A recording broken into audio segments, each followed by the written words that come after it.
முடியுமா? தியாகி இம்மானுவேல் சேகரனாய் ஆக முடியுமா? வணக்கம் ஐயா. வணக்கம் வணக்கம். எப்படி இருக்கீங்க தீபக்? நல்லா இருக்கேன் சார், நல்லா இருக்கேன். நம்ம இங்க நாளைக்கு செப்டம்பர் 11 ஐயாவோட குரு பூஜை அனுசரிக்கிறது. யார் யாரெல்லாம் வருவாங்கன்னு எதிர்பார்க்கீங்க சார்? பெரும்பாலும் நம்முடைய அரசியல் கட்சியினுடைய தலைவர்கள், மூத்த தலைவர்கள் எல்லாம் வருகிறார்கள். அது மட்டும் இல்லாமல் தமிழக அரசு சார்பாக நம்முடைய விளையாட்டுத்துறை அமைச்சர் மாண்புமிகு உதயநிதி ஸ்டாலின் அவர்கள் வர்றதாக இருக்கிறாங்க. அவருடைய வருகையை நாங்கள் முக்கியமாக எதிர்பார்த்து கொண்டிருக்கிறோம். ஏனென்று கேட்டால் தொடர்ந்து அவர்தான் தியாயனுடைய அந்த வீரவணக்க நாள் வருகிறார். தொடர்ந்து அவருக்கு நாங்கள் முதலாவது நன்றியும் தெரிவித்துக் கொள்கிறேன். ஏனென்று கேட்டால் இந்த ஆண்டு நமக்கு அரசு விழாவாக அறிவித்திருக்காரு. ஆகையால் நம்முடைய தமிழக முதலமைச்சர் அவர்களுக்கும் அதற்கு உறுதுணையாக இருந்த மற்ற அமைச்சர்களுக்கும் எங்களுடைய தியாயாரின் குடும்பத்தின் சார்பாக நன்றியை தெரிவித்துக் கொள்கிறேன். மற்ற தலைவர்கள்லாம் வரக்கூடாதுன்னு பேனர்கள்லாம் கிழிப்பது எந்த மாதிரி நடவடிக்கை சார்?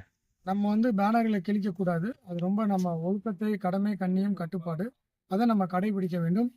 நாம் அப்படி கிழிப்பது என்பது நம்ம அரசியலில் முதிர்ச்சி அடையவில்லை என்று தான் நம்ம நினைக்கணும். ஸோ எல்லாரும் வரணும், அதை நம்ம வரவேற்கணும். அந்த பேனரை கிழிக்கக்கூடாது என்று என் அன்பான வேண்டுகோள். தொடர்ந்து முன்னாள் முதலமைச்சர் எடப்பாடி பழனிசாமி சார் அவர்கள் வீரவணக்க நாளை புறக்கணிச்சிட்டு இருக்காங்களே, இதை பற்றி உங்களோட கருத்து? வருவதில்லை. என்னென்று எதற்கு அவர் புறக்கணிக்கிறார் என்று தெரியவில்லை. வரக்கூடாது என்ற இடத்திற்கெல்லாம் போகிறார். ஆனால் நம்முடைய பாலா கூட இன்விடேஷன் கொடுத்துருக்காங்க, வரல. தொடர்ந்து அவர் புறக்கணிக்கிறாங்க. அதன் உள்நோக்கம் என்ன என்பதை நாம் தான் அறிய வேண்டும். மணிமண்டப கட்டிட வேலைகள்லாம் எப்படி சார் போயிட்டு இருக்கு? மணிமண்டபத்திற்கு சுமார் 18 மாதங்கள் கொடுத்திருக்கிறாங்க.